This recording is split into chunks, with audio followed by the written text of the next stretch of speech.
I am diagnosed with severe anxiety and depression. Nagpaalam po ako na mag-leave kahit po 1 month lang. Nag-alala po yung principal namin na wala po papalit sa akin. So hindi ko na po pinakita yung dagdag na mensahe kasi parang nagbibigay po yun ng clue, no, kung ano o sino po yung sender. Hindi ko na lang po pinipilit na mag-leave. Mas napapagod na po ako magpaliwanag pa. Kaya po kahit napakahirap, nakakapagod po at maraming pagkakataon na halos wala akong tulog, pumapasok pa din po ako. Iniisip ko po na matatapos din ang school year na ito at makakapagpahinga na din po ako. So may mga cases na katulad po nito mga master, napakaseryoso po, no, itong diagnose ng isang severe anxiety and depression pero hindi makaka-leave kasi nga po nag-aalala yung principal na walang makakapalit kay teacher kung sakaling siya ay mag-leave. So may mga cases na tulad po nito at katulad na rin po ng iba pang mga serious talaga na concerns in which kinakailangan ni teacher talaga na magpahinga o kaya ay magkaroon ng leave.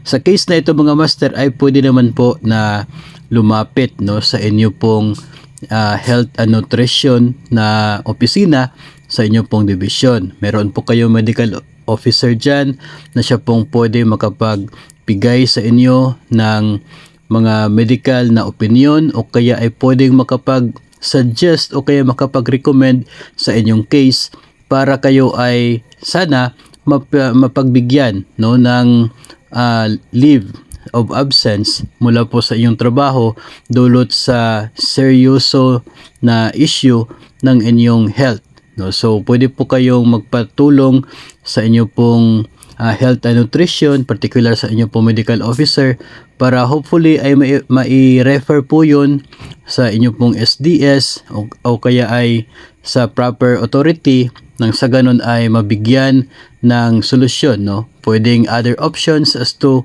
kung paano na mayroong makapag-take over sa klase na inyo pong iiwan sa panahon na kayo ay on leave.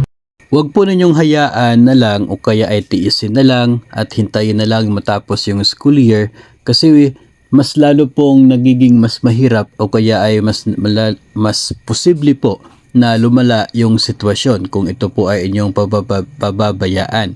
So mas maganda po na may re-refer ito sa proper na opisina sa inyo pong agency nang sa ganun ay mabigyan pansin at mabigyan ng solusyon yun pong ikinabahala ng inyong school head o kaya ay ng inyong pong principal. Mas mahalaga pa rin yung kalusugan natin ng mga empleyado. And I believe na maraming mga division offices na talagang nagbibigay ng o nagkakaroon ng monitoring pagdating sa health and condition ng kaniyang mga nasasakupan. So mas mabuti po na talagang ipaalam ang inyong sitwasyon para ito ay mabigyan ng kaunting solusyon para matulungan naman po kayo and at the same time ay mabigyan din ng solusyon yung pinoproblema ng inyong school head kapag ikaw ay wala sa trabaho.